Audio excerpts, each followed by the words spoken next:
Selamat malam teman-teman, masih pada melek. Di sini saat ini sudah jam setengah 12 malam. Saya berada di suatu pusat oleh-oleh yang bernama Krishna. Yuk kita lihat. Nah, kalau Anda perhatikan ya, yang namanya barang-barang di Krishna ini sebenarnya bukan barang-barang yang spesial yang tidak bisa didapatkan di mana-mana. Tapi justru bisa didapatkan di pasar juga bisa. Ya, saya teringat oleh suatu artikel yang pernah saya tulis tentang namanya pengetahuan pangkal ketakutan. Saat itu saya bercerita tentang satu toko sebelum Krishna ini ada bahkan ya. Toko itu bernama Toko Erlangga. Nah, Toko Erlangga itu menjual barang-barang seperti Krishna ini ya. Cuman ada spesialnya di Krishna, ada spesialnya di Erlangga. Nah, yang saya katakan bahwa saya pernah mengatakan sebelumnya kepada kawan-kawan di Bali, kenapa kok Erlangga tidak punya kompetitor ya pada saat itu ya. Jadi pada saat itu Krishna ini belum ada. Nah, kenapa Erlangga nggak punya kompetitor? Terus kemudian kawan-kawan yang dari Bali mengatakan seperti gini, loh, Mas J, kalau daripada beli di Erlangga, mendingan beli di pasar Mas J. Pasar mana? Pasar Sukowati. Karena saya penasaran, saya pergilah ke pasar Sukowati.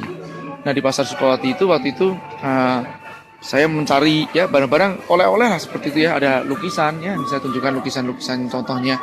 Nah, kemudian apa yang terjadi di Sukowati itu, begitu Anda masuk ke sana ya, Anda melakukan penawaran, sekali melakukan penawaran, Anda akan diserbu sampai Anda harus beli. Jadi setengah dipaksa beli.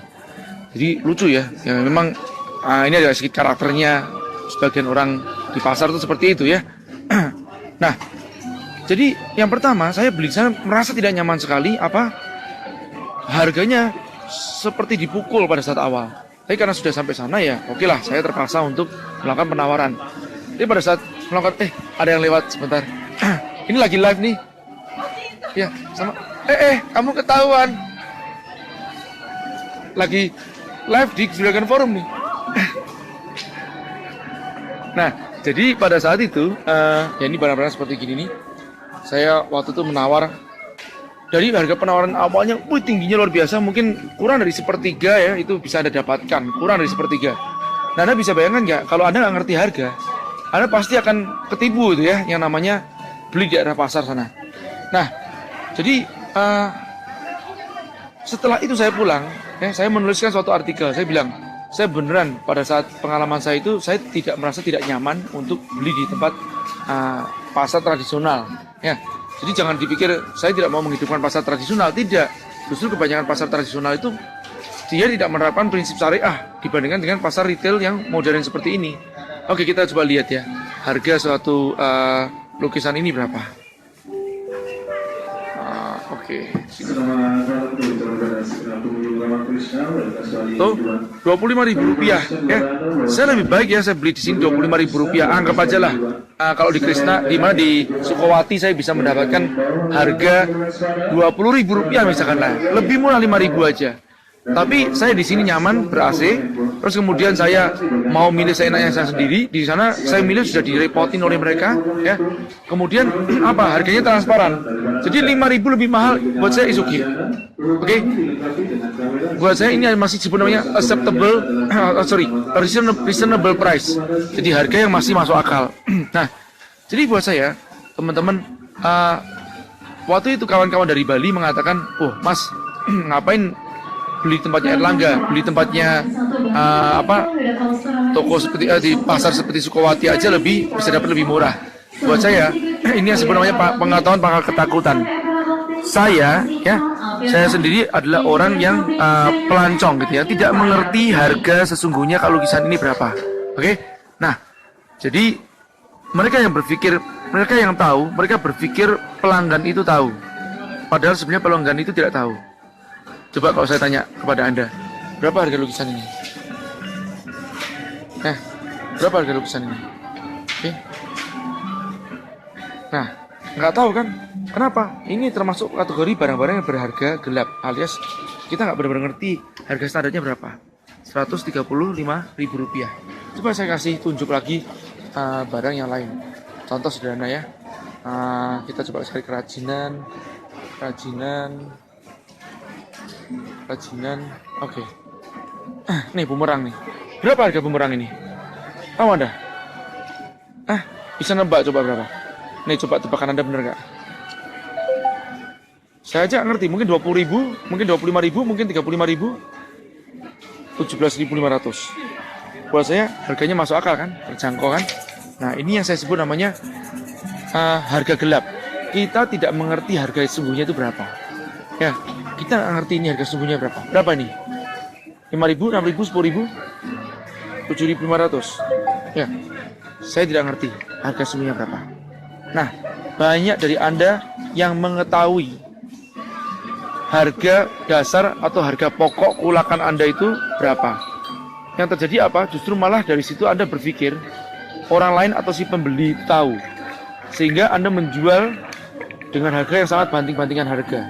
Padahal belum tentu si penjual itu tahu. Ngerti ya? Seperti gini dari keluak nih, tahu keluak kan? Ya keluak yang dipakai buat rawon tuh. Ya dibuat mainan seperti gini dengan bambu. Harga berapa?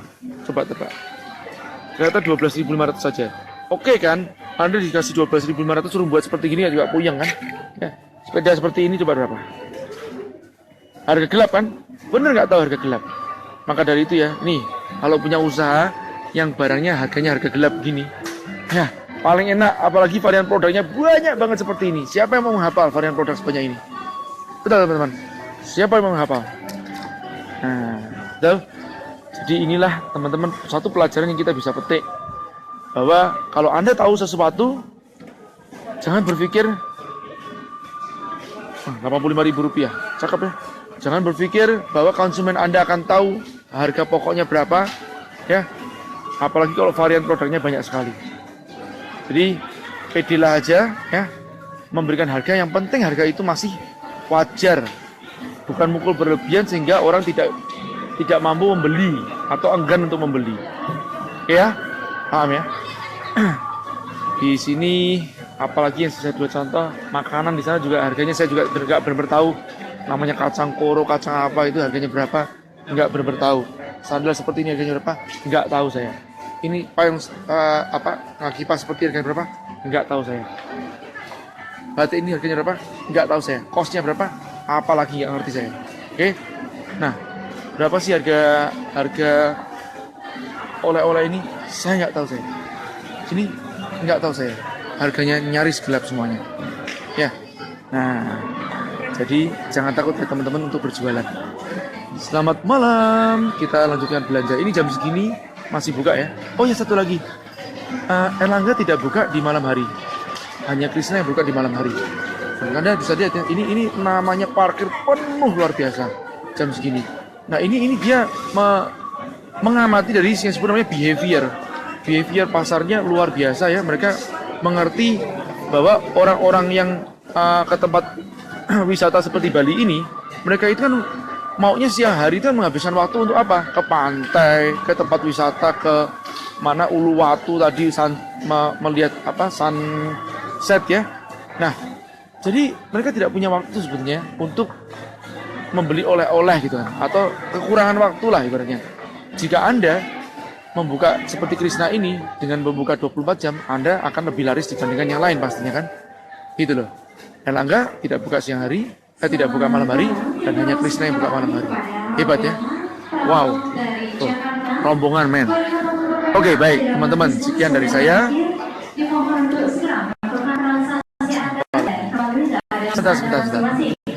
Sebentar. Mana kawan-kawan saya? Tahu.